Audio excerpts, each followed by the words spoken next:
আসসালামু আলাইকুম, সবাই কেমন আছেন? আশা করি সবাই ভালো আছেন। আমরা যারা ইমো ব্যবহার করি আমাদের ফোন লক থাকা অবস্থায় অনেক সময় আমাদেরকে কেউ টেক্সট করে, মেসেজ করে বা ইমেজ আপলোড করে অথবা কেউ আমাদেরকে কল করে। এই সকল নোটিফিকেশন আমাদের ফোন লক থাকায় অবস্থায়ও দেখা যায়। এর ফলে সহজে যে কেউ এই নোটিফিকেশনগুলো দেখতে পারে। তো আপনি কিভাবে ফোন লক থাকা অবস্থায় ইমো থেকে আসার নোটিফিকেশনগুলো বন্ধ করবেন সেটাই দেখিয়ে দিব আজকের এই ভিডিওতে। তার জন্য ভিডিওটি স্কিপ না করে কন্টিনিউ করবেন, আর ভিডিওটি যদি আপনার কাছে একটু উপকার এসে থাকে তাহলে ভিডিওতে একটা লাইক করে দিবেন।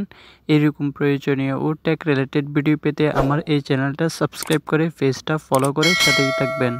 তো আর বেশি কথা বাড়াবো না, চলুন মূল ভিডিওটা শুরু করি। ফার্স্ট অফ অল আমাদেরকে ইমো অ্যাপ্লিকেশনটা ওপেন করে নিতে হবে। ইমো অ্যাপ্লিকেশন ওপেন করার পর নিচের দিকে প্লাস আইকনের উপর ক্লিক করবেন। তারপর একেবারে নিচে মোর অপশনের উপর ক্লিক করবেন। এইবার এখান থেকে আপনি সেটিংস অপশনের উপর ক্লিক করবেন। সেটিংস অপশনের উপর ক্লিক করার পর এখানে একেবারে উপরের দিকে লক্ষ্য করলে দেখতে পারবেন নোটিফিকেশন নামে একটা অপশন রয়েছে। তো আপনি নোটিফিকেশন অপশনটির উপর ক্লিক করবেন। এইবার এখান থেকে আপনি ফ্রেন্ডস মেসেজের উপর ক্লিক করবেন। তারপর এখানে দেখতে পারবেন লগ স্ক্রিন নোটিফিকেশনস।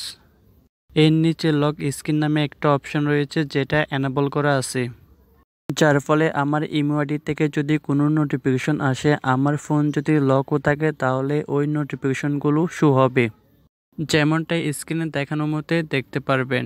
কিন্তু আমরা চাচ্ছি যে আমাদের ফোন লক থাকা অবস্থায় আমাদের ইমো আইডি থেকে যাতে কোনো নোটিফিকেশন শো না হয়।